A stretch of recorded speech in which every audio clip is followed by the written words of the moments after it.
This reading is continuing in chapter 8 of 1 Corinthians.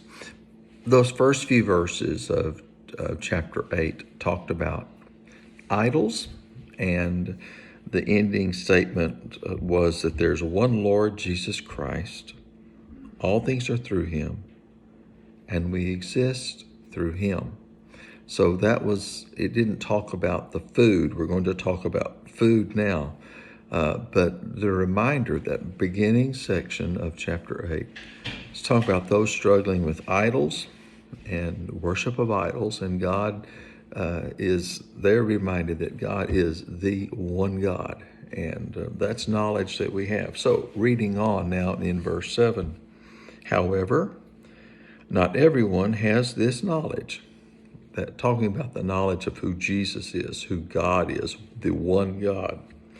Some have been so used to idolatry up until now that when they eat food sacrificed to an idol, their conscience, being weak, is defiled.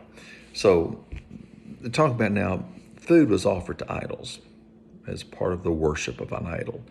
And so it's talking about some of these people, they would then eat this food, and it bothered them that they had been eating food that was for an idol. Food will not bring us close to God. We are not worse off if we don't eat, and we are not better if we do eat. That food has no impact on our relationship to God. But be careful that this right of yours in no way becomes a stumbling block to the weak. The right of yours, God's given you the right to eat any food you want to eat. It's all, as far as God is concerned, it's food. It's good for you, all right? It's good. Maybe not good for you sometimes, but food is good to eat. There's no law, don't eat this. And so he's saying, be careful that you don't become a stumbling block to someone else, or by stumbling block to someone, don't do something that makes someone else fall and come short. For if someone sees you, the one who has knowledge, dining in an idol's temple, won't his weak conscience be encouraged to eat food offered to idols? So the weak person, the brother or sister for whom Christ died, is ruined by your knowledge. Now, when you sin like this against brothers and sisters and wound their weak conscience, you are sinning against Christ.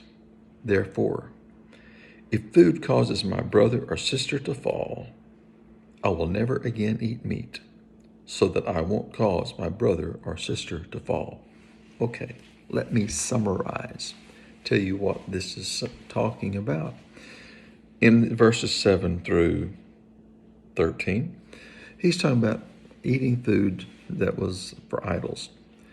Well, and Paul is saying that it's really, whatever food you eat, it doesn't matter. It has no impact. So what if food was offered to an idol? Because an idol is meaningless. An idol is nothing. There's only one God, our God. So this food if you eat the food, it's not going to be a problem for you to eat it. But then he's saying, if there's a believer who is weak and doesn't have this understanding, and they see you eating that food to an idol, now it might cause them a problem. It might cause them to lose their faith, or to be confused and hurt their walk with Jesus Christ. So he's saying, if you do something, let's say we can talk other food. If there is something in your life that God has said, it's okay for you to do that, Bobby. That's not a sin to me. It's fine for you to do it. However, if someone who is not as strong a believer as you are sees you doing this, and it will cause them to doubt you, to doubt God, then it becomes a sin. Then it's wrong for you to do it.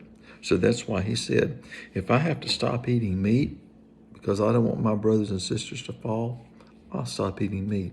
So what is it that you do and I do that God has said, it's okay for you to do it? but someone sees us and it causes them to not trust God anymore, then we need to stop doing that because we do not want them to stumble and to fall. Well, it's a little confusing perhaps, but God's just telling us that He's the only God, and we are to serve Him, and we are to act in a way that will not cause other people to fall short and not be able to come to Him.